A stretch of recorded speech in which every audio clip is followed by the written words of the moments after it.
এ মক্কা নগরীর মানুষেরা, তোমরা কেউ আমার বাবার আত্মীয়, তোমরা কেউ আমার দাদার আত্মীয়, তোমরা কেউ আমার চাচার আত্মীয়, তোমরা কেউ আমার বিবি সাহেবার আত্মীয়, তোমরা কেউ বাবার বংশীয় আত্মীয়, তোমরা কেউ বাবার আমার নিজের আত্মীয়। আমারে মারতে কম মারো নাই, আমার রক্তপাত পর্যন্ত ঘটাইছো, আমার দেহ থেকে রক্ত ঝরাইছো। দুঃখ নাই, দুঃখ নাই, তবে তোমাদের কাছে আমি আসছি প্রতিশোধ নেয়ার জন্য নয়। আমি নবী সবাইরে সাধারণ ক্ষমা করে দিলাম। ক্ষমার আওয়াজ পাইয়া সমস্ত বেঈমানেরা আমার নবীর কাছে আইসা কালেমা পড়ে মুসলমান হয়ে গেল। অল্প দিনের ব্যবধানে মুসলমানের সংখ্যা বেড়ে দাঁড়ালো ১.৫ লক্ষ। জোরে কোন সুবহানাল্লাহ। এখন মুসলমানের সংখ্যা বেড়ে দাঁড়িয়েছে লক্ষাধিক। এখন আর কোন বেঈমান চোখ গরম দেয় না, কারণ মুসলমানের সংখ্যা এখন অনেক বেশি। বেঈমানরা চোখ গরম দিলে এখন আর মুসলমানেরা ভয় পায় না, নবীও পায় না, সাহাবায়ে কেরামও পায় না। এক উমরের ভয় সারা দুনিয়ার বেঈমানদের মধ্যে কম্পন সৃষ্টি হয়ে যায়। আমার আল্লাহ মুসলমানের সংখ্যা বাড়ায় দিল। তদানীন্তন সময় পয়গম্বরের কাফেলায়, আল্লাহর কাফেলায়, কালিমার কাফেলায় লোক বাড়তে বাড়তে যখন লক্ষাধিক হয়ে গেল, আল্লাহর নবী আরাফার ময়দানে হাজির হয়ে গেল। আরাফার ময়দানে বিদায় হজের ভাষণ, লক্ষাধিক সাহাবায়ে কেরামের সামনে নবী বক্তব্য দিতেছে। আল্লাহ যেই দায়িত্ব দিয়া আমারে দুনিয়ায় পাঠাইছে, ও সাহাবায়ে কেরাম বলো আমার দ্বারা কি দায়িত্ব পরিপূর্ণ হয়েছে? সাহাবায়ে কেরাম বলে, পয়গম্বর দায়িত্ব পালন করেছেন, এখানেই সমাপ্ত করেন নাই। আপনার বিদায়ের পর কেমনে আপনার রেখে যাওয়া মিশন চালাইতে হবে এটাও আমাদেরকে বুঝায় গেছেন। ও পয়গম্বর আপনার দায়িত্ব যথাযথ আপনি পালন করেছেন। মায়ার নবী খুশির সাথে দোনো হাতের শাহাদাত আঙ্গুল আসমানের দিকে উঠাইয়া আল্লাহকে বলে, আল্লাহুম্মা শাহাদ, আল্লাহুম্মা শাহাদ, আল্লাহুম্মা শাহাদ। আল্লাহ আপনার সাক্ষী থাকেন। লক্ষাধিক সাহাবায়ে কেরাম বলতেছি, আমার দ্বারা নাকি আমাকে যেই দায়িত্ব দিয়েছেন সেটা নাকি পরিপূর্ণভাবে আদায় করেছি। আল্লাহ পাক নবীরে ডেকে বলে, ও পয়গম্বর আপনার টেনশন নাই, চিন্তা নাই। দুনিয়ার জমিনের মধ্যে লক্ষের অধিক আমি নবী রাসূল পয়গম্বর পাঠাইলাম, কোন নবীর দ্বারা দিন পরিপূর্ণ করলাম না। আজকের আরাফার ময়দানের তারিখে আমি আল্লাহ নিজে ঘোষণা করলাম, আল-ইয়াউমা আকমালতু লাকুম দীনাকুম ওয়া আতমামতু আলাইকুম নি'মাতি ওয়া রাদিতু লাকুমুল ইসলাম দীনা।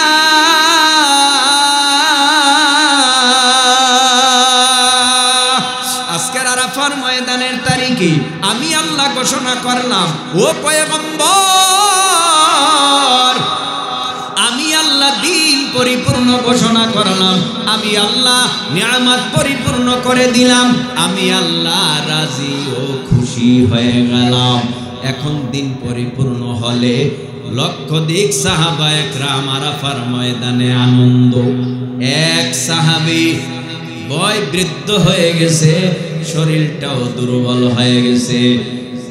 ওই আরাফার ময়দানের এক কোনায় যাইয়া চোখের পানি ফেলাইয়া কান্না করে। এক সাহাবী দেখে বলে, আপনি এইভাবে গুনগুন গুনগুন আওয়াজ করে কাঁদেন কেন? কি হইছে বলেন? কয় বুঝবা না, এটা অন্তরের ব্যাপার। আমার কলিজায় ব্যথা, আমার কলিজা জ্বলে। বুঝলাম আজকের আরাফার ময়দানের তারিখে আল্লাহ দিন পরিপূর্ণ করেন, সবাই আনন্দ করতেছে, আর আপনি নিজে কান্না করেন, দুঃখ প্রকাশ করেন। কারণটা কি? এবার ডেকে বলে, ও ভাই শোনো, তার মানে নবীর দ্বারা দিন পরিপূর্ণ হয়ে গেছে বটে। ঘর যদি উঠানো হয়, মিস্ত্রি ঘরে থাকে না, মিস্ত্রির গন্তব্য চলে যায়। কাজের মানুষ কাজ করার জন্য যখন তাকে বদলি নেয়, তখন কাজ শেষে সে তার গন্তব্যে চলে যায়। এই জমিনের মধ্যে নবী মুহাম্মদুর রাসূলুল্লাহ সাল্লাল্লাহু আলাইহি ওয়াসাল্লামকে পাঠাইছেন দিন পরিপূর্ণ করার জন্য। তো নবীর দ্বারা দিন পরিপূর্ণ হয়ে গেছে। আমার মন বলে নবী মনে হয় বেশি দিন আমাদের মাঝে আর থাকবে না। তো যেখানে নবী থাকবে না, আমি আবু বকর নবী সারা নবীর বিচ্ছেদের জ্বালা কেমনে সহ্য করব? আমি আবু বকর নবীর পিছনে দাঁড়াইয়া নামাজ আদায় করতাম, কতই না মজা পাইতাম। নবী যখন থাকবে না, তখন আমি এই মজা থেকে পৃথক হয়ে যাব। আমি চিন্তায় পড়ে গেলাম, এই জন্য কাঁদি। রহমাতুল লিল আলামিন, মায়ার নবী, দয়ার নবী, আর অল্প কিছুদিনের ব্যবধানে মুমূর্ষ অবস্থায় মৃত্যুর শয্যায় পড়ে গেলেন। হযরতে ফাতেমা রাদিয়াল্লাহু তাআলা আনহা কান্না করে আর বলে, আব্বাজান আপনি অনেক অসুস্থ, আপনি দুনিয়ার জমিনে না থাকলে আমরা কার চেহারা দেখা ক্ষুধা নিবারণ করব? হাসান হুসাইন রাদিয়াল্লাহু তাআলা আনহুর ব্যাপারে হযরত ফাতেমা বলে, যখন ক্ষুধা লাগতো তখন আমি হাসান হুসাইন রে নিয়ে আপনার কাছে আসতাম। আপনার নুরানি মায়াবী বরকতপূর্ণ চেহারা দেখার পর হাসান হুসাইন বলতো, নানার চেহারা দেখলে আর ক্ষুধা থাকে না।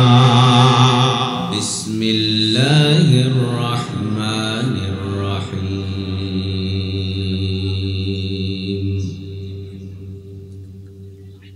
কুল্লু মান আলাইহা ফানিন ওয়া ইয়াবকা ওয়াজহু রাব্বিকা যুল জালালি ওয়াল ইকরাম।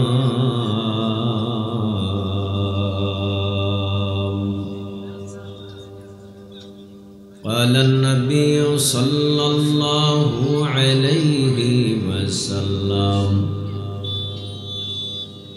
الدنيا سجن المؤمن وجنة الكافر،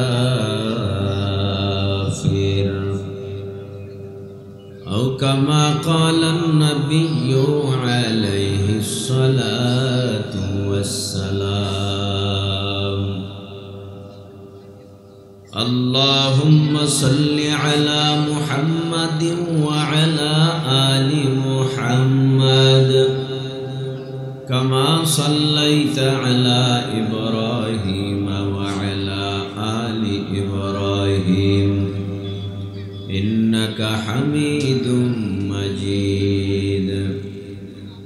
اللهم بارك على محمد وعلى آل محمد كما باركت على إبراهيم وعلى آل إبراهيم إنك حميد مجيد.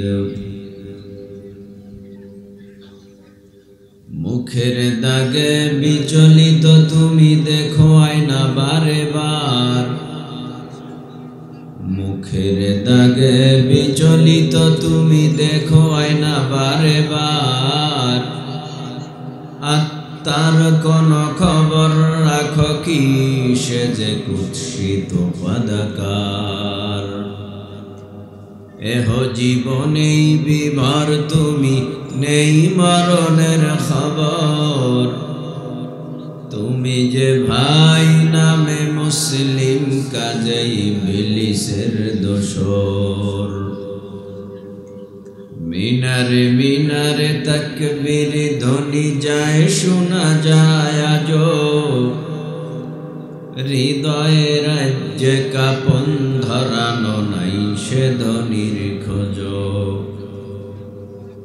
ঘুমাইয়া কাজা করে ফজর, তখনও জাগনি যখনই জোহর। হেলায় খেলায় কেটেছে আসর, মাগরিবেরি শুনিয়া যান। এখনো কাতারে হাওরে শামিল, এখনো ইশাতে আছে স্থান। বাজেছে দামামা বাদরে আমামা, শির উঁচু করে মুসলমান। দাওয়াত এসেছে নয়া জামানার, ভাঙা কেল্লায় ওরা নিশান।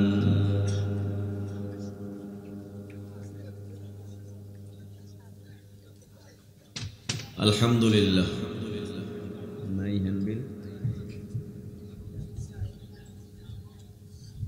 আজকের মাহফিলের মহতরম শ্রদ্ধাভাজন সুনামধন্য সম্মানিত সভাপতি,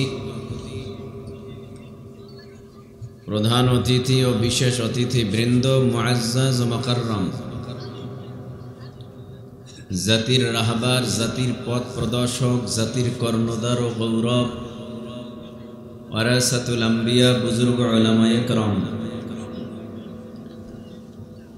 দূর দূরান্ত থেকে আগত ইসলাম প্রিয়, কোরআন প্রিয়, দিনদার ও ইমানদার মর্দে মুজাহিদ মুমিন মুসলমান ভাইরা, সমবয়সী, অতি কাছের, অতি আদরের, অতি মোহাব্বতের যুবক বন্ধুগণ, পর্দার আড়ালে অবস্থানরতা শ্রদ্ধেয়া সম্মানিতা মা ও বোনেরা, দাড়ি পাকা চুল পাকা মুরব্বী বাবারা, তরুণ ভাইরা, কিশোর ভাইরা, মাদ্রাসার তলাবা, স্কুল কলেজ ভার্সিটির স্টুডেন্ট বন্ধুগণ, সর্বস্তরের মুসলমান, রব্বে কাবার দরবারে জানাই লক্ষ কোটি শুকুর ও সুজুদ যে রব্বে কাবা অত্যন্ত দয়া ও মায়া করে ভালোবেসে দুনিয়ার সব রকম অন্যায়, অশ্লীল, অসভ্য কাজ থেকে মুক্ত করে, ফারেক করে, পরিত্রাণ দান করে, নেকের পরিবেশ, গুনাহ মাফের পরিবেশ, দোয়া কবুলের পরিবেশ তথা হাফাতহুমুল মালাইকা, নূরের রহমতের ফিরিস্তাদের পরিবেশে, ওয়া গাশিয়াতহুমুর রাহমা, রহমত নাজিলের পরিবেশে, ওয়া নাযালাত আলাইহিমুস সাকিনা, রব্বে কাবার তরফ থেকে দয়া মায়া ভালোবাসা ও সাকিনা নাজিলের মজমায় বিভিন্ন এলাকার থেকে, বংশ থেকে, বিভিন্ন রাজনৈতিক ব্যানারের লোক, বিভিন্ন পীরের মুরিদ, বিভিন্ন মায়ের সন্তান একই জায়গায় যে রব্বে কাবা আমাদেরকে জুড়ে মিলে বসার তৌফিক দিলেন। রব্বে কাবার দেওয়া জবান দ্বারা, শক্তি দ্বারা, জিহ্বাটা নাড়াইয়া অবনত চিত্তে, অধীর আগ্রহে, বুক ভরে মুখ ভরে সকলে মিলে কালেমাতুশ শুকর আদায় করি আলহামদুলিল্লাহ। আল্লাহ যে হালাতে রাখেন আলহামদুলিল্লাহ, আল্লাহ যেভাবে রাখেন আলহামদুলিল্লাহ। মুমিন বৃষ্টি হলেও আলহামদুলিল্লাহ, বৃষ্টি না হলেও আলহামদুলিল্লাহ। মুমিন খেয়ে আছে আলহামদুলিল্লাহ, না খেয়ে আছে আলহামদুলিল্লাহ। মুমিনের প্রত্যেকটা কাজ কর্মের ভেতরে শুকরিয়া থাকতে হবে। আল্লাহর উপরে রাগান্বিত হওয়া যায় না, কেউ হতেও পারবে না। পৃথিবীতে আল্লাহ পাক রব্বুল আলামিন যুগে যুগে নবী, রসুল, পয়গম্বর প্রেরণ করেছেন। উদ্দেশ্য ছিল অসভ্যদেরকে সভ্য বানানো, উদ্দেশ্য ছিল বেঈমানওয়ালাদের কাছে ঈমানের দাওয়াত, উদ্দেশ্য ছিল জাহান্নামীদেরকে জান্নাতের রাস্তা দেখানো, উদ্দেশ্য ছিল বদ্দিনওয়ালাদেরকে দিনদার বানানো। এই পৃথিবী ছেড়ে নবী রাসূল পয়গম্বর বিদায় হয়ে গেছে। আনা খাতামুন নবিয়্যিন লা নবিয়্যা বা'দি মা কানা মুহাম্মাদুন আবা আহাদিম মির রিজালিকুম ওয়ালাকিন রাসূলুল্লাহ ওয়া খাতামান নবিয়্যিন। বিশ্ব নবী বলেছেন আমি শেষ নবী, আল্লাহও বলেছেন বিশ্ব নবী শেষ নবী। নবীজির পরে আর পৃথিবীতে কোনো নবী আসবে না। তবে নবী শুধু এতটুকু ইঙ্গিত করেছিলেন, লাউ কানা বা'দি নবিয়্যুন লাকানা উমর ইবনুল খাত্তাব। আল্লাহ যদি নবীর পরে পৃথিবীতে কাউকে নবী হিসাবে পাঠাতেন, সে খাত্তাবের বেটা হযরতে উমর হতো। যেহেতু উমর নবী হয়নি, কিয়ামত পর্যন্ত কোন নবী পৃথিবীর জমিনে আসবে না। নবী শেষ, আমার নবী খতম নবী, আমার নবী শেষ নবী। নবী বিদায় হলো ১৫০০ বছর হলো, ১৪৫০ বছর। এই ১৪৫০ বছর নবী বিদায় হওয়ার পর এ পর্যন্ত আপনারা বলুন মহাব্বতে নবীর যে ৪টি কর্মসূচি ছিল, দাওয়াত, তালিম, তাসকিয়া, জিহাদ, এই ৪টি কাজ কি বন্ধ হয়ে আছে না চালু আছে?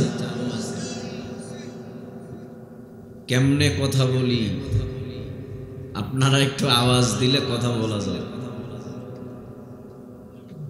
মুশকিল, আপনারা মহাব্বতে আওয়াজ দিবেন, ওই কোণার থেকে এই কোণারে আসবে না। শুধু ইমানের পাওয়ারের আওয়াজ, মুসলমানের পাওয়ারের আওয়াজ হোয়াইট হাউস পর্যন্ত যাবে। সংখ্যায় মুসলমান যদি কমও থাকে, আল্লাহু আকবার ইমানের স্পিরিট যদি রুহানিয়াতের সাথে হয়, তাহলে এই আওয়াজ বেঈমানের কানে যাওয়ার সাথে সাথে যারা স্টপ করে জায়গায় মারা যায়। আমরা মুসলিম জাতি, আমাদের আওয়াজ কি বিড়ালের মতো না সিংহের মতো হয়? মুসলিম জাতির আওয়াজ সিংহের মতো হয়েছে, জীর্ণ শীর্ণ, গায়ে গোশত নেই, শুকনা। সাহাবা একরাম ৩১৩ বদরের মাঠে, তাও রোজা রেখে গেছে, শক্তি নাই। কিন্তু বদরের মাঠে যাওয়ার পরে আল্লাহ পাক নবীকে সান্ত্বনার বাণী শোনায়, নবী চিন্তা নাই, সংখ্যায় লোক কম হলে কি হবে, আমি তো আপনাদের সাথে আছি। আর আমি যার সাথে আছি, সংখ্যায় লোক হলেও তাদের বিজয় হবে, কারণ বিজয়ের চাবিকাঠি আমি আল্লাহর হাতে। ভয় পাবেন না, আমি আল্লাহ আসমানে রহমতের সেনাবাহিনী রেখে দিলাম, ফেরেশতা। যখনই দরকার হবে তখনই আমি বদরের ময়দানে পাঠিয়ে বেঈমানদেরকে হটিয়ে আপনাদের গলায় কালেমার মালা পরা, বিজয়ের মালা পরায় দেব। তাহলে আপনারা একটু আল্লাহু আকবার বলেন, আরো জোরে বলেন মাশাআল্লাহ। গোটা দুনিয়ার বেঈমানেরা এক ঐক্য হয়ে গেছে, সারা দুনিয়ার বেঈমানেরা ঐক্য। হিন্দু, বৌদ্ধ, খ্রিস্টান, ইহুদি, নাসারা, চাকমা, মগ, শিখ, যত ধর্ম অবলম্বী আছে এদের ধর্ম আলাদা আলাদা, কিন্তু মুসলমানদেরকে বিদায় করার বেলায় সবাই এক। মুসলমানদেরকে দুনিয়ার থেকে মেরে ফেলার বেলায় সবাই এক। বাংলাদেশে এমন কি ঘটনা ঘটেছে, ইন্ডিয়া বাংলাদেশের উপরে এত রাগান্বিত, কি ঘটনা ঘটেছে, অথচ ইসকন সনাতনী হিন্দুরা আমাদের মুসলিম ভাই সাইফুলকে হত্যা করেছে চট্টগ্রাম কোট চত্বরে, নাকি? তো এখানে তো মুসলিম জাতি এর প্রতিবাদে রুখে দাঁড়াবার কথা, মৃত্যুর বদলা তো মৃত্যু হওয়ার কথা, কিন্তু তা তো হলো না। তারপরে প্রপাগান্ডা ছড়াচ্ছে কেন? মূল উদ্দেশ্য হলো ওদের গায়ের মধ্যে জ্বালা যন্ত্রণা কি না কি হয়ে গেল, কেমনে কি হয়ে গেল, এই কারণেই ওদের গায়ের ভেতরে যন্ত্রণা। তবে আমরা কি, আমরা মুসলিম জাতি। অনেকে ভেবেছিল দেশে কি হয় না না হয়, কি হয় না না হয়, কিন্তু দেখলাম কিছু একটা হচ্ছে, কিছু একটা হবে। তবে আল্লাহর উপরে আমরা তাওয়াক্কুল করি। এই দেশের 1 ইঞ্চি মাটিও কোনো বেঈমান থাবা দিয়া নিতে পারবে না। এদেশের 1 ইঞ্চি মাটিও কোনো বেঈমান থাবা দিয়ে নিতে পারবে না। কারণ এ দেশে যারা জন্মগ্রহণ করেছি 1 ইঞ্চি মাটির প্রতি এদেশের মানুষ অনেক মায়া, অনেক দয়া। জন্মভূমির উপরে যদি কেউ চোখ রাঙিয়ে তাকায়, আল্লাহর কসম এই দেশের মধ্যে তাওহীদি জনতারা, মুসলিম জাতিরা, এই দেশের মধ্যে যারা নাগরিক রয়েছে, আল্লাহর কসম কাউকে ছাড় দেওয়া হবে না, কেউ ছাড় পাবেও না। কেন পাবে না? মাতৃভূমি, জন্মভূমি, আমার জন্মস্থান। মাঝে মধ্যে বলবে চট্টগ্রাম আমাদের, কক্সবাজার আমাদের, লাভ হবে না।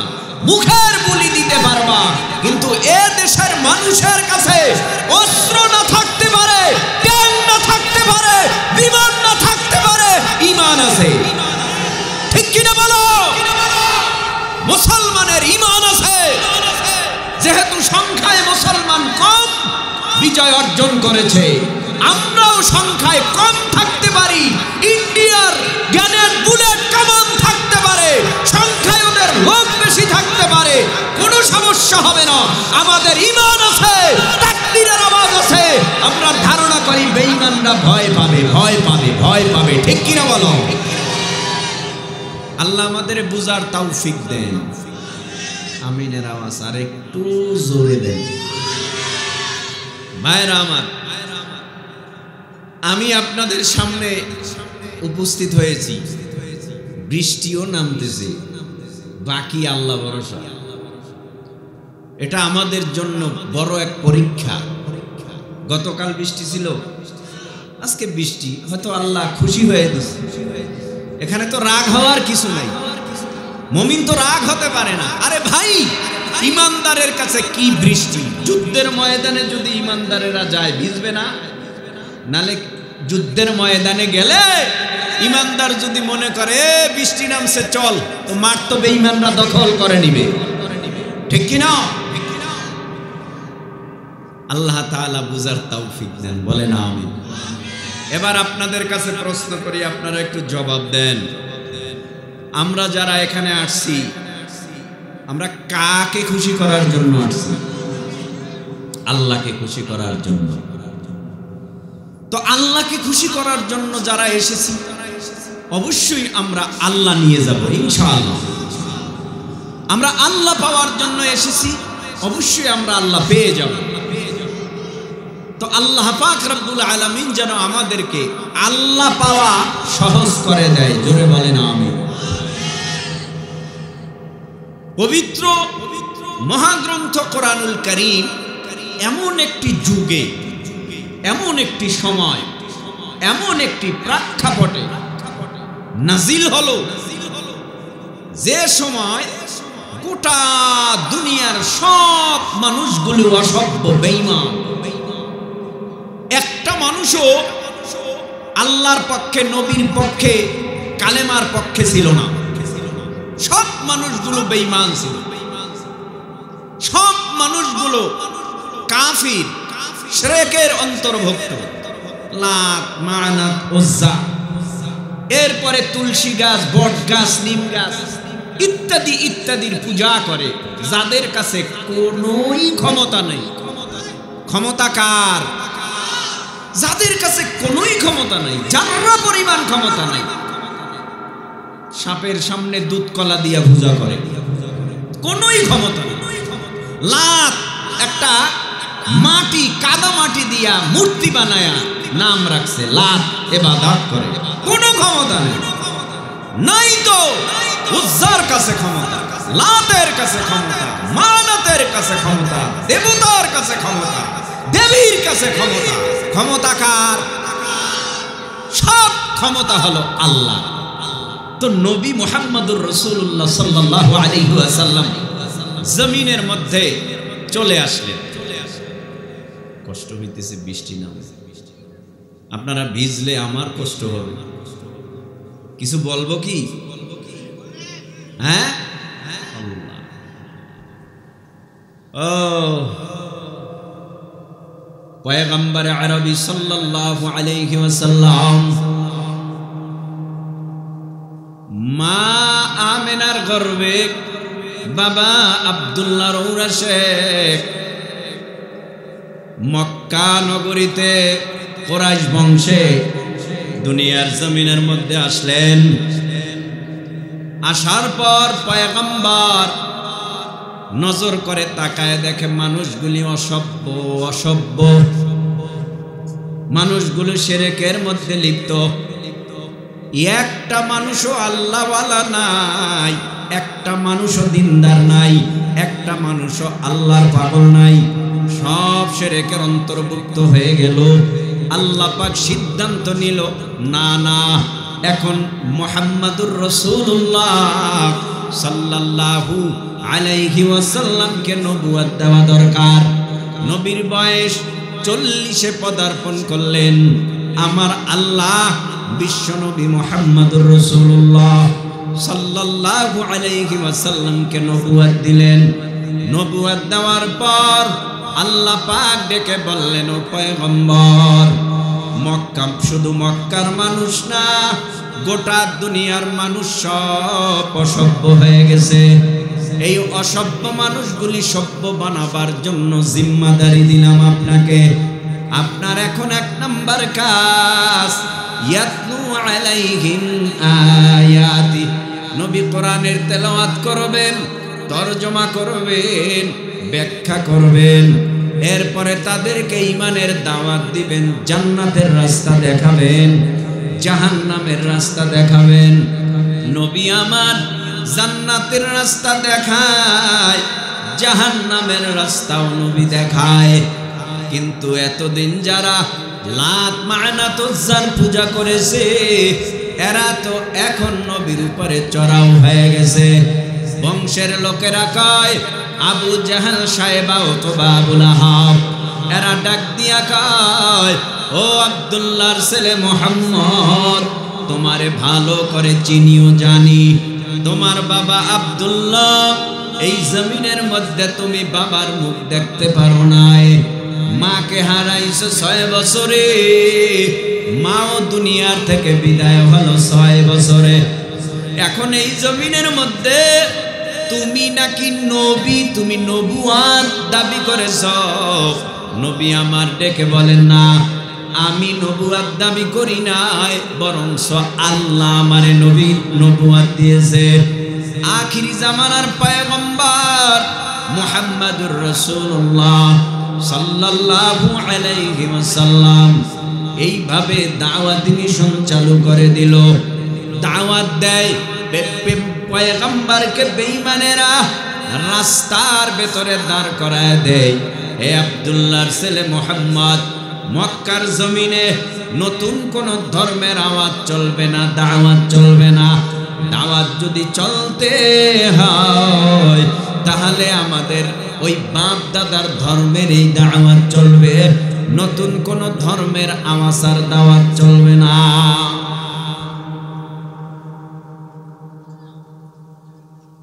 দেখছেন নিহালা, আল্লাহ জোর কইরা কিছু হয়, জোর কইরা কিছু হয় না। হ্যাঁ, আল্লাহু আকবার, আল্লাহু আকবার। বয়ান চলতে থাক, যারা থাকবেন থাকেন, ছাতির নিচে যারা বসা ছাতার মধ্যে, তাকে তো আর বৃষ্টি নেই, কি কন, তাকে তো আর বৃষ্টি নেই, বৃষ্টি পড়ে না, তারপরেও তো কষ্ট হয়।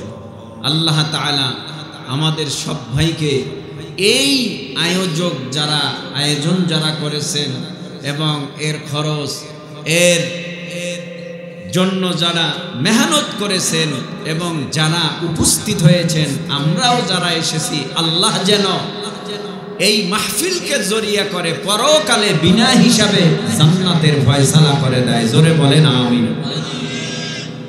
ভাইরা আমার, আখিরি জামানার পয়গম্বর এইভাবে করে মক্কার জমিনের মধ্যে একদিন 2 দিন না 13টা বছর যখন মক্কার জমিনে কাটায়, বেঈমানেরা পয়গম্বরের উপরে চড়াও হয়।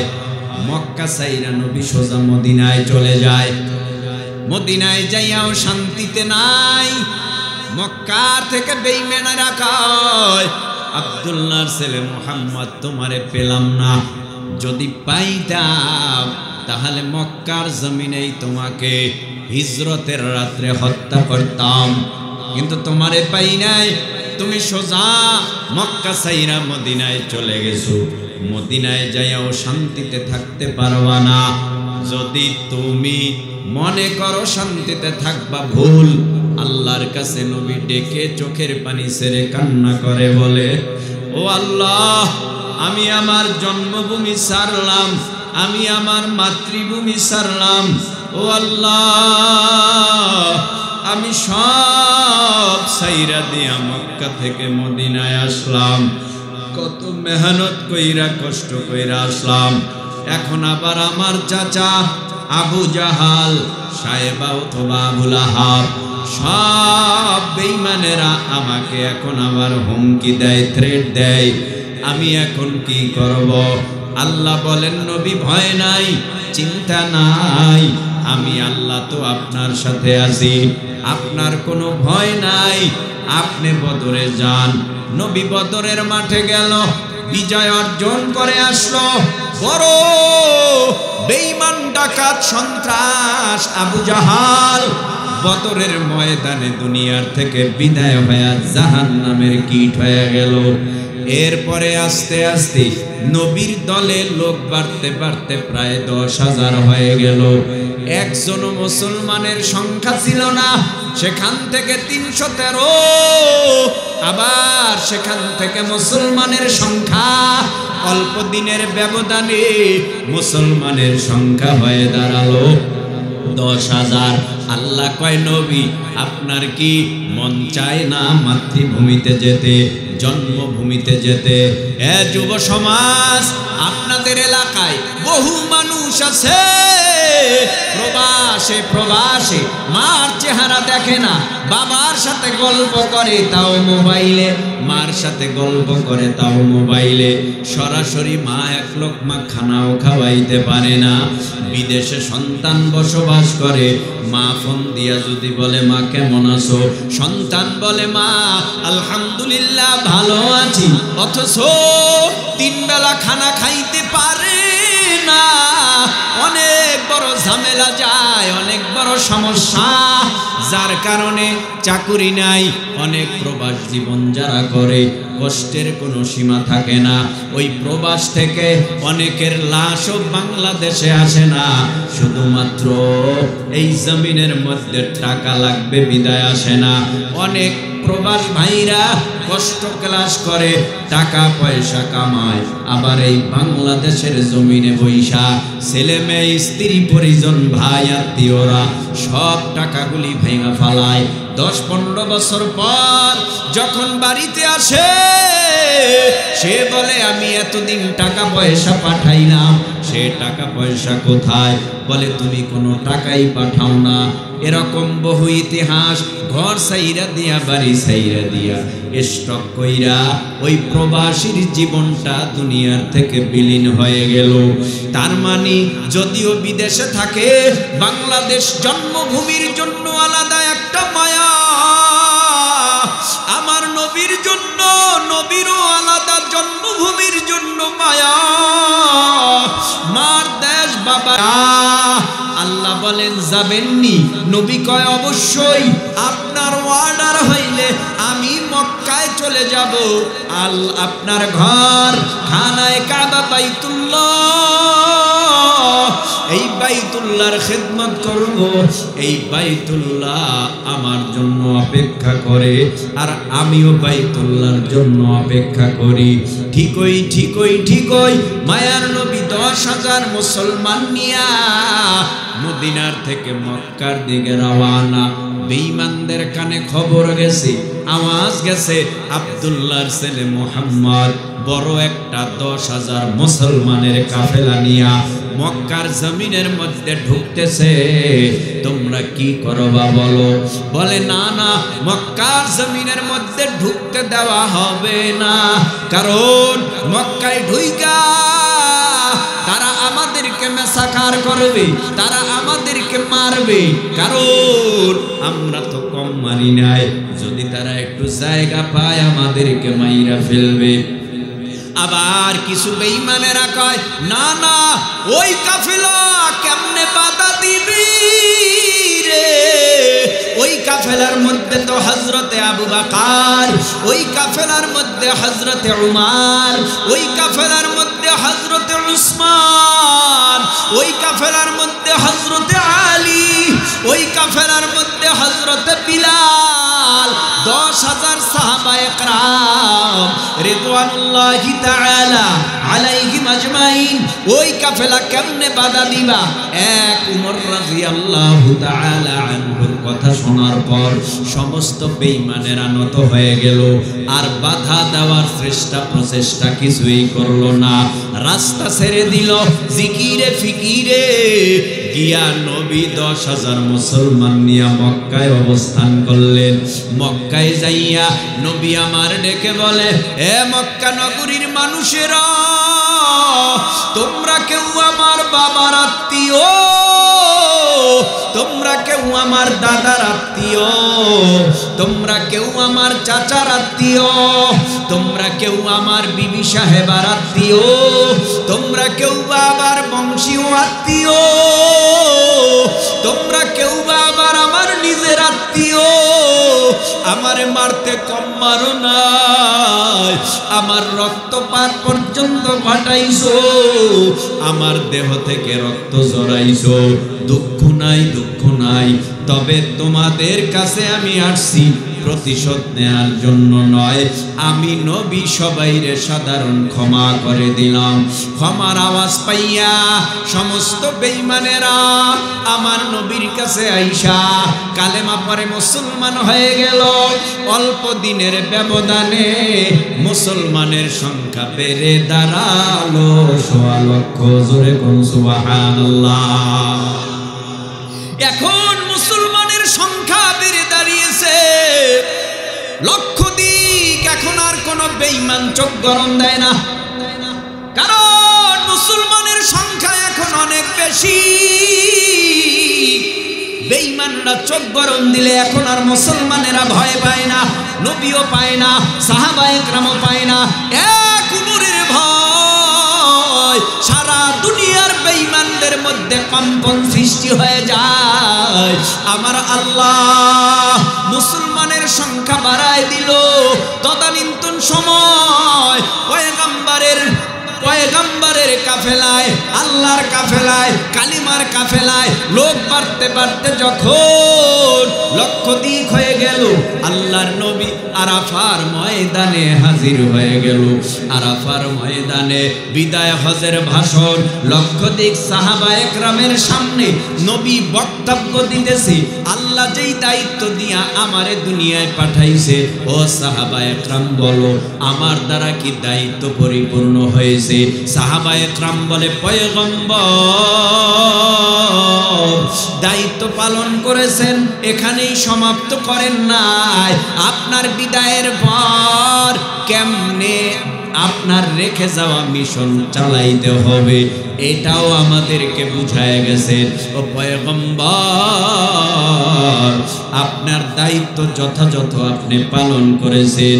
মায়ার নবী খুশির সাথে দোনো হাতের শাহাদাত আঙ্গুল আসমানের দিকে উঠাইয়া আল্লাহকে বলে, আল্লাহুম্মা শাহাদ, আল্লাহুম্মা শাহাদ, আল্লাহুম্মা শাহাদ। আল্লাহ আপনার সাক্ষী থাকেন। লক্ষাধিক সাহাবায়ে কেরাম বলতেছে, আমার দ্বারা নাকি আমাকে যেই দায়িত্ব দিয়েছেন সেটা নাকি পরিপূর্ণভাবে আদায় করেছি।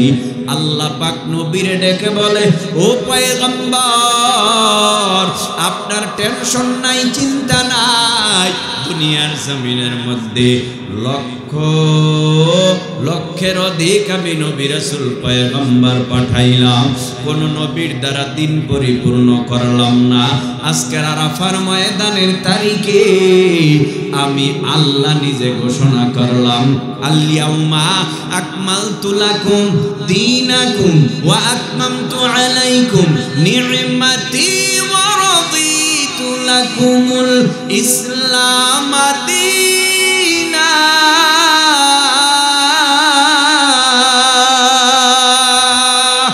আজকের আরাফার ময়দানের তারিখে আমি আল্লাহ ঘোষণা করলাম, ও পয়গম্বর, আমি আল্লাহ দিন পরিপূর্ণ ঘোষণা করলাম, আমি আল্লাহ নিয়ামত পরিপূর্ণ করে দিলাম, আমি আল্লাহ রাজি ও খুশি হয়ে গেলাম। এখন দিন পরিপূর্ণ হলে লক্ষাধিক সাহাবায়ে কেরাম আরাফার ময়দানে আনন্দ। এক সাহাবী বয় বৃদ্ধ হয়ে গেছে, শরীরটাও দুর্বল হয়ে গেছে, মই আরাফার ময়দানের এক কোনায় যাইয়া চোখের পানি ফেলাইয়া কান্না করে। এক সাহাবী দেখে বলে, আপনি এইভাবে গুনগুন গুনগুন আওয়াজ করে কাঁদেন কেন?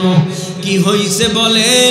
কয় বুঝবা না, এটা অন্তরের ব্যাপার, আমার কলিজায় ব্যথা, আমার কলিজা চলে। বুঝলাম আজকের আরাফার ময়দানের তারিখে আল্লাহ দিন পরিপূর্ণ করেন, সবাই আনন্দ করতেছে, আর আপনি নিজে কান্না করেন, দুঃখ প্রকাশ করেন, কারণটা কি? এবার ডেকে বলে, ও ভাই শোনো, তার মানে নবীর দ্বারা দিন পরিপূর্ণ হয়ে গেছে বটে। ঘর যদি উঠানো হয়, মিস্ত্রি ঘরে থাকে না, মিস্ত্রির গন্তব্য চলে যায়। কাজের মানুষ কাজ করার জন্য যখন তাকে বদলি নেয়, তখন কাজ শেষে সে তার গন্তব্যে চলে যায়। এই জমিনের মধ্যে নবী মুহাম্মদুর রাসূলুল্লাহ সাল্লাল্লাহু আলাইহি ওয়াসাল্লামকে পাঠাইছেন দিন পরিপূর্ণ করার জন্য। তো নবীর দ্বারা দিন পরিপূর্ণ হয়ে গেছে। আমার মন বলে নবী মনে হয় বেশি দিন আমাদের মাঝে আর থাকবে না। তো যেখানে নবী থাকবে না, আমি আবু বকর নবী সারা নবীর বিচ্ছেদের জ্বালা কেমনে সহ্য করব? আমি আবু বকর নবীর পিছনে দাঁড়াইয়া নামাজ আদায় করতাম, কতই না মজা পাইতাম। নবী যখন থাকবে না, তখন আমি এই মজা থেকে পৃথক হয়ে যাব। আমি চিন্তায় পড়ে গেলাম, এই জন্য কাঁদি। রহমাতুল লিল আলামিন, মায়ার নবী, দয়ার নবী, আর অল্প কিছুদিনের ব্যবধানে মুমূর্ষ অবস্থায় মৃত্যুর শয্যায় পড়ে গেলেন।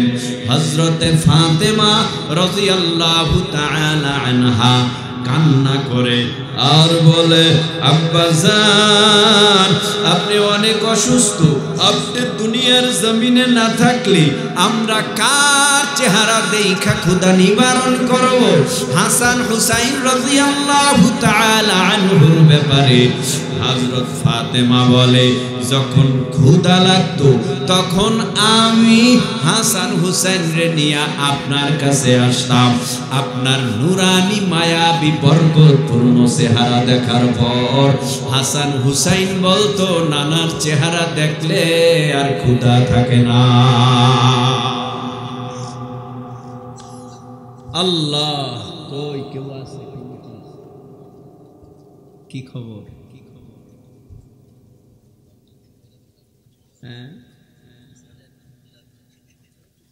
আল্লাহ, আপনারা কি কর? চলুক, আয় হা, বৃষ্টির ভিতরেও চলুক, আল্লাহ কবুল করুক। আমিন। একটু আসতে দেন, মনে হয় বৃষ্টি নামবে। আরো জোরে কোন আমিন। আমি তো বারবারই বলছি, এটা নাজাতের একটা ব্যবস্থা হয়ে গেছে। অত্র এলাকাবাসীর মহল্লাবাসীর জন্য নাজাতের একটা ব্যবস্থা হয়ে গেল। কারণ কোন জিনিস আল্লাহর তরফ, আল্লাহর ফয়সালা ছাড়া হয় না। এটা আল্লাহর ফয়সালা ছিল, বৃষ্টি হচ্ছে আল্লাহর ফয়সালা। আপনি কি করবেন? 2 ঘন্টা বয়ান করলে যেই ফায়দা হইতো সেই ফায়দাটা তো 10 মিনিটের বয়ানেও হয় না? 10 মিনিটের বয়ানেও হয়। যাই হোক, অল্প সময়ের ভেতরে আমিও ছেড়ে দিব। আমাদের মুআজ্জাজ মেহমান আছেন, তিনিও আসবেন, দোয়া করবেন আল্লাহ তাআলা যেন, যেহেতু আমরা মেহমান যারা আছি বহু দূর দূর থেকে চলে আসছি আগেই, এটাও তো শুকরিয়া, অনেক আগেই চলে আসছে সবাই।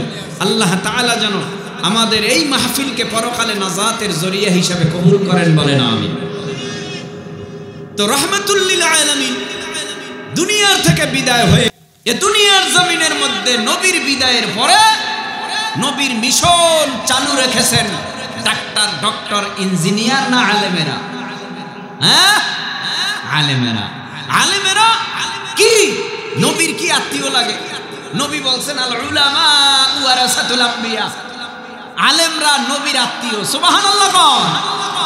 আলেম উলামারা নবীর কি আত্মীয়? কয় ওয়ারাসাতুল আম্বিয়া, এরা নবীর ওয়ারিস। আত্মীয় হইলে, রক্তের আত্মীয় হইলেই তো ওয়ারিস হয়। কথা বলেন না কেন? রক্তের আত্মীয় হলেই ওয়ারিস হয়। আর ওয়ারিস যারা, এদের আলাদা একটা পাওয়ার থাকে। এজন্যই বোনেরে ঠকাইতে পারে না ভাই, এজন্য ভাইরে ঠকাইতে পারে না বোন, ঠিক কি? তাহলে আমরা ওয়ারিস। কার ওয়ারিস? নবীর ওয়ারিস। আমাদের আলাদা একটা পাওয়ার আছে। আল উলামা ওয়ারাসাতুল আম্বিয়ার মাধ্যমেই দ্বীন আজ জমিনের মধ্যে চালু আছে। যেদিন আলেম উলামা থাকবে না, সেদিন এই জমিনের মধ্যে দ্বীনও থাকবে না। আলেম উলামারা কত মেহনত করে, কত কষ্ট করে। আলেম উলামারা জীবন বাজি রাইখা ইসলামের খেদমত করে। আলেম উলামারা জীবন বাজি রাইখা ইসলামের খেদমত করে। জীবন যাক, তবুও এই জমিনের মধ্যে ইসলাম কায়েম হোক, দ্বীন কায়েম হোক, কোরআনী শাসন কায়েম হোক, এটাই আলেম উলামারা চায়। এই জমিনের মধ্যে সুবর্ণ একটা সুযোগ কইরে দিছে আল্লাহ আমাদের। ও ভাই, এখানে যারা বসছি, আমার মাথায় যেই টুপি, এই টুপি আপনাদের মাথায় না। আমি রাজনৈতিক ব্যানার যেটা করি, আপনি সেটা করেন না। তবে আপনার কালেমা আমার কালেমা আলাদা না, এক। আমাদের কালেমা এক, টুপি আলাদা, টুপির ডিজাইন আলাদা, টুপির রং আলাদা, কিন্তু আপনার পীর আলাদা, আমাদের কালেমা এক। তাহলে সারা দুনিয়ার প্রান্তে প্রান্তে প্রান্তে প্রান্তে যত মুসলমান আছে, সকল মুসলমানের কালেমা এক। সকল মুসলমান দুনিয়ার জমিনে যে যেখানেই বিপদে পড়ুক, মুসিবতে পড়ুক, দেখবেন ওই মুসিবতে পড়ার পর মুসলমানের চোখ দিয়া পানি বের হয়। ঠিক বের হয়? মুসলমানের চক্ষু দিয়া পানি বের হওয়ার কারণ, এক মুসলমান যদি বিপদে পড়ে, মুসিবতে পড়ে, ওটা সহ্য করতে পারি না। কারণ কালেমা এমন একটা জিনিস আপনার ভিতরে আছে, আমার ভিতরে আছে। তো আপনার সাথে আমার আল্লাহ কালেমার বন্ধনে এমন একটা আত্মীয়তা বানায় দিছে, মোহাব্বত বানায় দিছে, আত্মার এমন একটা সম্পর্ক বানায় দিছে। আপনি বিপদে পড়লে ওই বিপদটা আমারও তখন মনে হয়। ভাইরা আমার, এই উপমহাদেশের মধ্যে বড় একজন আলেমে দ্বীন, বুজুর্গ হুসাইন আহমদ মাদানী রহমাতুল্লাহ আলাইহি, অনেক বড় একজন আলেম বুজুর্গ হুসাইন আহমদ মাদানী রহমাতুল্লাহ আলাইহি, যে সময় ব্রিটিশরা শাসন করেছিল, ব্রিটিশদের বিরুদ্ধে, বেঈমানদের বিরুদ্ধে বাঘের মতো হুঙ্কার দিয়ে কথা বলেছিল এই হুসাইন আহমদ মাদানী রহমাতুল্লাহ আলাইহি। কেমন ছিল তার আচার, কেমন ছিল তার আচার ব্যবহার, কেমন ছিল তার আদর্শ, হুসাইন আহমদ মাদানী রহমাতুল্লাহি আলাইহির জীবনের একটা ঘটনা, অল্প সময় লাগবে বলবনি, ছোট্ট একটা ঘটনা শুনাই। হুসাইন আহমদ মাদানী রহমাতুল্লাহি আলাইহি কোথাও সফরে রওনা করেছে। সফর অনেক দূরের পথ, কষ্টের পথ। হুসাইন আহমদ মাদানী রহমাতুল্লাহি আলাইহি ট্রেনে কইরা সফর করবে। ট্রেনের সিট নিচে পাশে একজন হিন্দু ভদ্রলোক ছিল। হিন্দু ভদ্রলোকটার পাশে হুসাইন আহমদ মাদানীর সিট। তবে হিন্দু ব্যক্তিও অনেক উচ্চ শিক্ষিত ছিল। হঠাৎ করে হুসাইন আহমদ মাদানীকে মোহাব্বত কইরা ডাক দিয়া কয়, ও হুজুর, আমি একটু জরুরত স্বার্থে যাই, আমার মালামাল ব্যাগ এখানে যা আছে এগুলি আপনার জিম্মাদারিতে রাখেন। হুসাইন আহমদ মাদানী কয়, অবশ্যই আমি জিম্মাদারি নিয়ে নিলাম, আপনি যান। এবার বহুক্ষণ পরে হুসাইন আহমদ মাদানীর কাছে এসে সিটের কাছে বসবে, কিন্তু মুখের অবস্থা ভালো না, কারণ চেহারাটা কালো দেখা যায়, আগের মতো না। চিন্তা করে জরুরত কি সারতে পারে নাই নাকি কোনো সমস্যা। হুসাইন আহমদ মাদানী জিজ্ঞেস করে, ও ভাই, কি কোনো সমস্যা হয়েছে? হিন্দু ভদ্রলোক বলে, হ্যাঁ ভাই, বড় সমস্যা। কারণ হলো ওই যে ট্রেনের ভেতরে বাথরুম অপরিষ্কার, বসা যায় না, খুবই খারাপ লেগেছে হুসাইন আহমদ মাদানীর কাছে। হায় হায়, আল্লাহর এক মাখলুক, ধর্ম অন্য হতে পারে, মানবতার সেবায় তো সবাই এক। চিন্তা নাই, চিন্তা নাই, আমি যাই। ও ভাই হিন্দু ভদ্রলোক, আপনি বসেন, আমি আসতেছি।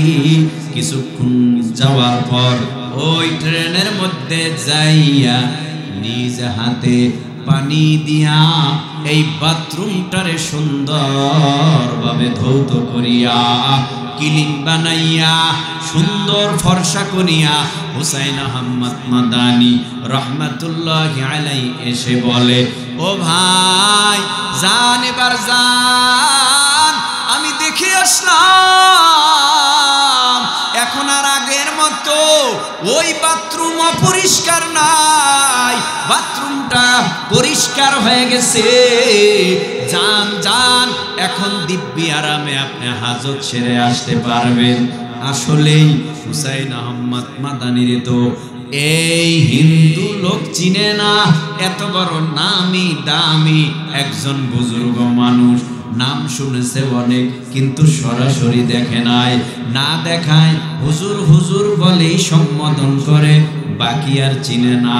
হুসাইন আহমদ মাদানী সিটে বসে পড়লো, পাশের সিটের হিন্দু ভদ্রলোক গিয়া সেই বাথরুমে বইসা দিব্যি আরামে হাজত সাইরা আস্তে করে আইসা বইসা পড়ল। এবার হুজুরকে জিজ্ঞেস করে, ও হুজুর, আপনি কি নিজের হাতে বাথরুম পরিষ্কার করেছেন? কয়, হ্যাঁ হ্যাঁ, আপনার কষ্ট হবে বলে আমি নিজের হাতে বাথরুম পরিষ্কার করলাম, যাতে করে আপনি দিব্যি আরামে সুন্দরভাবে আপনার হাজতটা সারতে পারে। বলে, তাই কালা? হ্যাঁ। এবার বলে, হুজুর, আপনার নামটা কি জানতে পারি? আপনার পরিচয়টা কি জানতে পারি? ও ভাই, যদি কোনো ব্যক্তির মাধ্যমে কোনো উপকার হয় তখন ওই ব্যক্তির ঠিকানা, নাম, পরিচয় জানতে আগ্রহ বাড়ে। কই আপনার বাড়ি, কই আপনার ঘর, কি আপনার নাম? বলে, আমার নাম শুনবেন? কাহা, আমার নাম হুসাইন। মানুষ বলে হুসাইন আহমদ মাদানী। নাম শোনার সাথে সাথে এই হিন্দু ভদ্রলোকটা ভয়ে চমকে উঠল। কোন হুসাইন আহমদ মাদানী?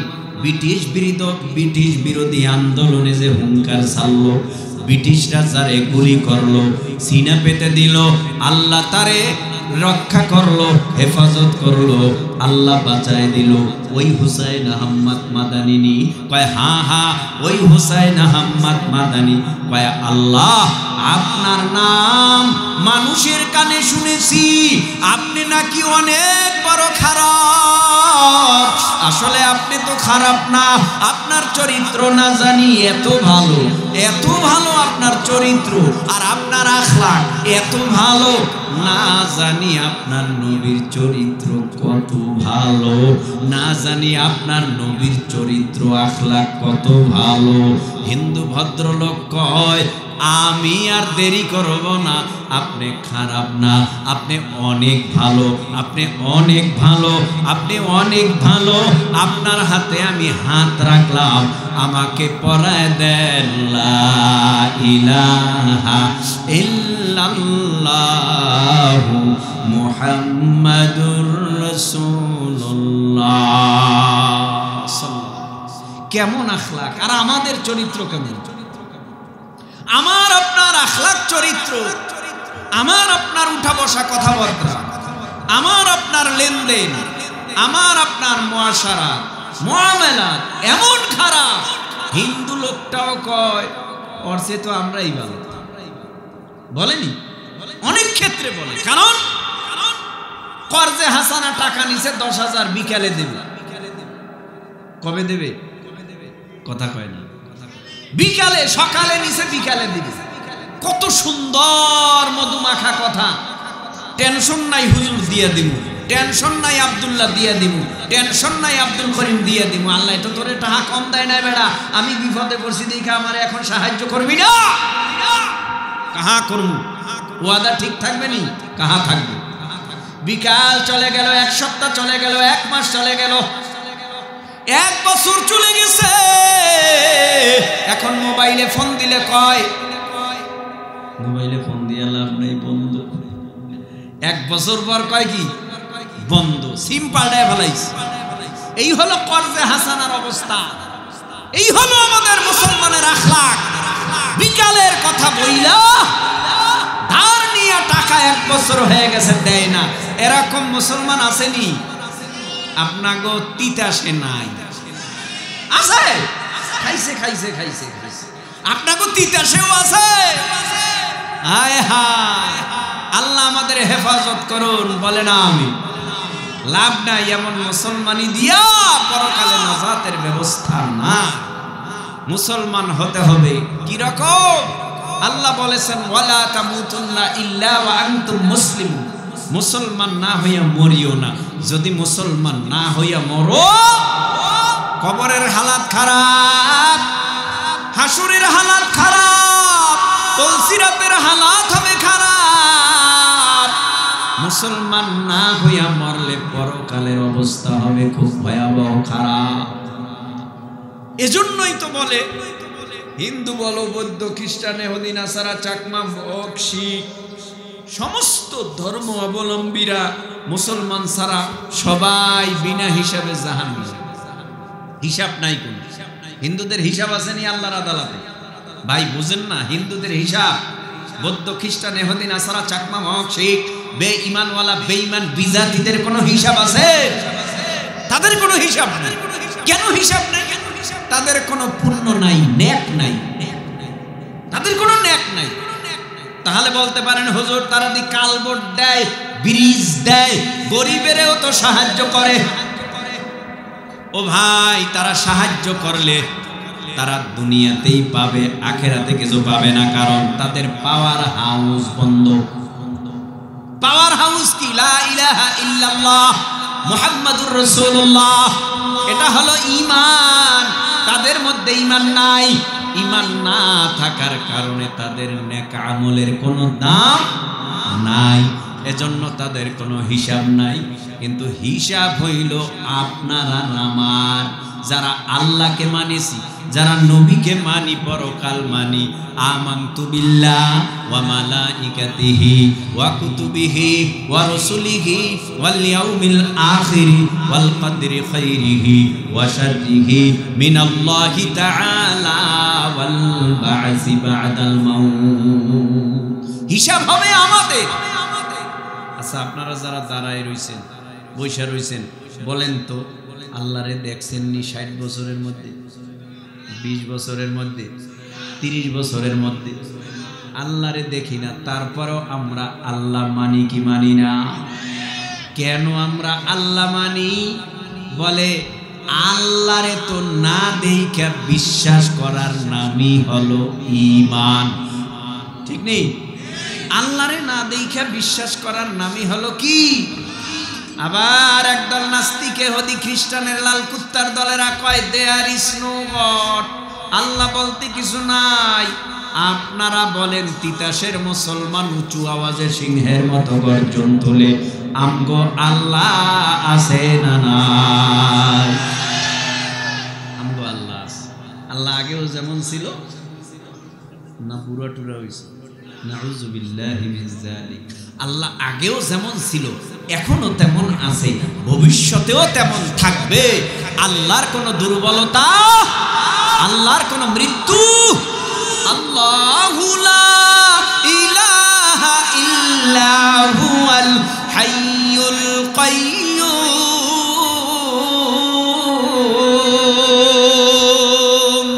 লা তা'খুযুহু সিনাতুন ওয়ালা নাওম। আল্লাহ কেমন? ভাই আল্লাহ চিরঞ্জীব, সুবহানাল্লাহ। আল্লাহ চিরস্থায়ী, সুবহানাল্লাহ। আল্লাহর লয় নাই, আল্লাহর ক্ষয় নাই। ও ভাই, রাত গভীর হয়ে গেলেই আমগো জিমানি ওঠে। হ্যাঁ, যেখানে জায়গা পায় নেই ঘুমায়, মাটি নাই, চুড়ি নাই, ঘর নাই, বাড়ি নাই, বিছনা নাই, বালিশ নাই, এই যে গাড়ির মধ্যে থাকি, যখন ঘুম আসে তখন চিন্তা করি না এটা কি বাড়ি, এটা কি খাট, এটা কি? কয় ঘুম আসার সাথে সাথেই আস্তে কইরা ঘুম চলে আসে।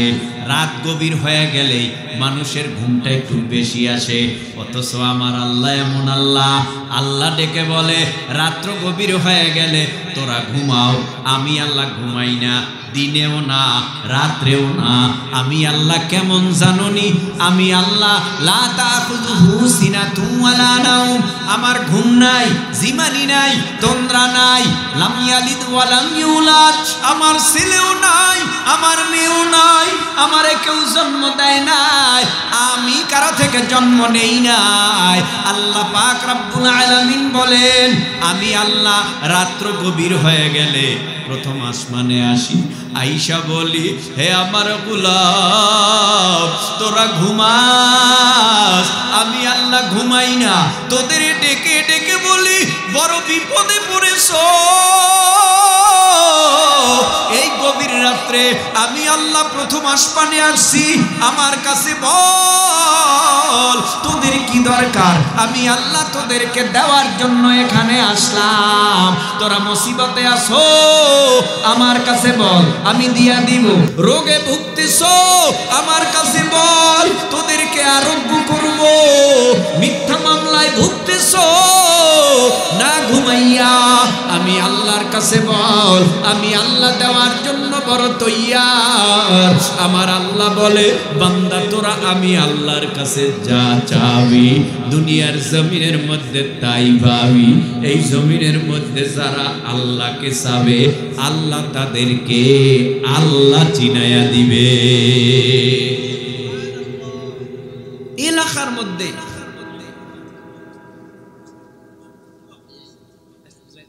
আচ্ছা আপনারা কষ্ট করছেন, আর একটু করতে পারবেন না? আল্লাহ, আপনারাই মর্দে মুজাহিদ। আসলেই আপনারা খুবই দামি ইমানওয়ালা মানুষ। কেন বৃষ্টিরে বৃষ্টি মনে করেন না? বৃষ্টিরে বৃষ্টি মনে করেন না। আপনারা ভিজে ভিজে বয়ান শুনতেছেন। এর থেকে বড় পাগল আর দুনিয়ায় আসেনি কেউ। সবচেয়ে বড় পাগলামি, কারণ জমিনের মধ্যে টাকার পাগলের শেষ আছে। কথা বলেন না? মইরা গেলে পাগলামি শেষ, দুনিয়ার পাগলের শেষ আছে, মইরা গেলে পাগলামি শেষ। কিন্তু আখিরাতের আল্লাহর পাগলের পাগলামি দুনিয়াতে যা আছে ডাবল হবে হাসরে ময়দানে কিয়ামতের মাঠে। এদের পাগলামি যে শুরু হবে, জান্নাতে গিয়ে পাগলামি করবে। আল্লাহরে দেখলাম, গেল কই, গেল কই? আল্লাহকে আবার দেখবো, আল্লাহ আবার দেখা দাও, আল্লাহু আকবার বল। পাগলামি থামবে না। দুনিয়ায় যারা দুনিয়ার পাগল, এদের পাগলামি চক্ষু বন্ধ হয়ে গেলে শেষ। আযাবে গ্রেফতার হবে, কবর, হাসর, মিজান, ফুলসিরাত, পরে জাহান্নামে। কিন্তু আখিরাতের পাগলদের এই যে বৃষ্টিতে ভিজতেছেন, এই দুনিয়ার ক্যামেরায় আমগো অডিও হয়, ভিডিও হয়, মোবাইলে রেকর্ড হয়। আখিরাতের ক্যামেরায় আল্লাহর পাঠানো ইন্না আলাইকুম লাহাফিজিন কিরামান কাতিবিনা ইয়ালামুনা মা তাফআলুন, দুই কাঁধে দুজন ফেরেশতা আছে, ক্যামেরা লয়ে আছে। এটারে বুঝাইতে হইলে একটু ঘুমা দেওয়া লাগে। ঘরে বারবার চুরি হয়, ঘরের মধ্যে চুরি হয়, ঘরে মালামাল স্বর্ণ গহনা অনেক বোঝায়, চোর ধরতে পারে না। হঠাৎ বাজারে গেছে, বাজারে যাইয়া কি করছে, বাজারে যাইয়া একটা সিসি ক্যামেরা আনছে, গোপন লাগাইছে এমন জায়গায় গোপনে, যেখানে লাগানোর সাথে সাথে আস্তে কইরা পরের দিন চোর ঢুকছে, ধরা খাইছে। আল্লাহ তাআলা যেন আমাদের সবাইকে যতটুকুন কথা বললাম ভালো দিকটার উপরে আমল করার তৌফিক দান করেন।